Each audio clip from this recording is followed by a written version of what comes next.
Hi friends, இது உங்கள் ஸ்நேகிதி. பன்னீர் butter masala dhaba ஸ்டைலில் ஈஸியாக டேஸ்டியாக எப்படி பண்ணுறதுன்றதை பார்க்கலாம். இது வரைக்கும் உங்கள் ஸ்நேகிதி சேனலை சப்ஸ்கிரைப் பண்ணாதவங்க சப்ஸ்கிரைப் பட்டனை ப்ரெஸ் பண்ணி சப்ஸ்கிரைப் பண்ணிக்கோங்க. கூடவே இந்த பெல் ஐக்கானையும் கிளிக் பண்ணுங்கள். அப்போ தான் புது வீடியோஸ் அப்லோட் பண்ணும்போது உங்களுக்கு நோட்டிஃபிகேஷன்ஸ் கிடைக்கும். பன்னீர் 100 கிராம் க்யூப்ஸாக கட் பண்ணி வச்சுக்கோங்க. அன்சால்டட் பட்டர் 2 டேபிள் ஸ்பூன், 2 பெரிய வெங்காயம் அதை இப்படி பேஸ்ட்டாக அரைச்சி வச்சுக்கணும். 2 தக்காளி அதையும் அரைச்சி வச்சுக்கணும். 1 டேபிள் ஸ்பூன் இஞ்சி பூண்டு பேஸ்ட்டு, 6 முந்திரி பருப்பு அதை பாலில் ஒரு 10 நிமிஷம் ஊற வச்சுட்டு மிக்சியில் அரைச்சி பேஸ்ட்டாக வச்சுக்கணும். ஃப்ரெஷ் க்ரீம், கஸ்தூரி மேத்தி, தாளிக்கிறதுக்கு 1 பிரியாணி இலை, 2 ஏலக்காய், 2 கிராம்பு, பட்டை 2 சின்ன துண்டு, பாதி அன்னாச்சிப்பூ, கல்பாசி. இப்போ கடாயை ஹீட் பண்ணியிருக்கேன். அதில் இந்த அன்சால்டட் பட்டரை சேர்த்துக்கலாம்.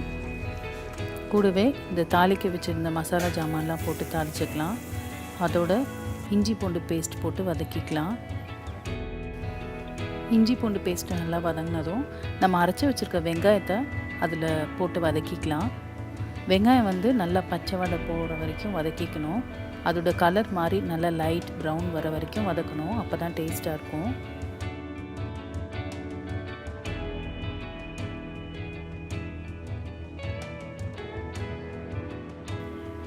வெங்காயம் நல்லா வதங்கிடுச்சு. இப்போ நம்ம அரைச்சி வச்சுருக்க தக்காளி பேஸ்ட்டை இதில் சேர்த்துக்கலாம். இந்த தக்காளி சேர்த்து நல்லா வதக்கிக்கணும். நல்ல ஒரு கொதி வர வரைக்கும் அதை வதங்க விடுங்க. இப்போது அதில் தேவையான அளவு உப்பு சேர்த்துக்கலாம். இதில் கலரே ஆட் பண்ணல, நான் இந்த தக்காளியோட கலரே போதும்.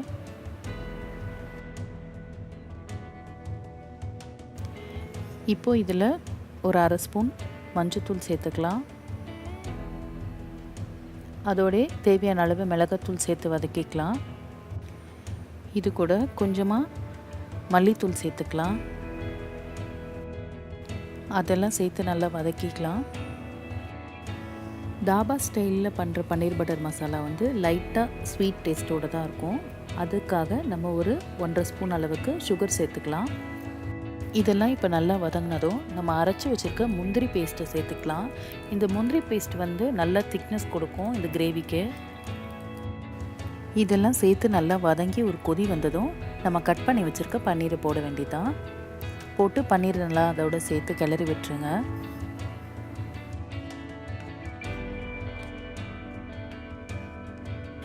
அடுத்ததாக இதில் கஸ்தூரி மேத்தியை சேர்த்துக்கலாம்.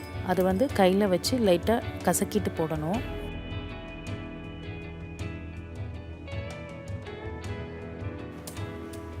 லாஸ்ட்டாக இதில் இந்த ஃப்ரெஷ் க்ரீமை சேர்த்துடலாம். ஃப்ரெஷ் க்ரீம் சேர்த்துட்டோன்னா பன்னீர் பட்டர் மசாலா ரெடி ஆகிடும்.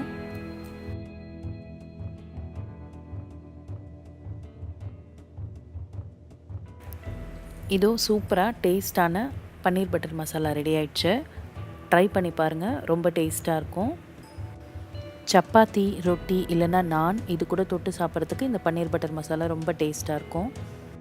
இன்னும் பல சூப்பரான ரெசிபிஸ் உங்களுக்காக காத்துட்ருக்கு. அதுக்கு உங்கள் ஸ்நேகிதி சேனலை சப்ஸ்கிரைப் பண்ணுங்கள்.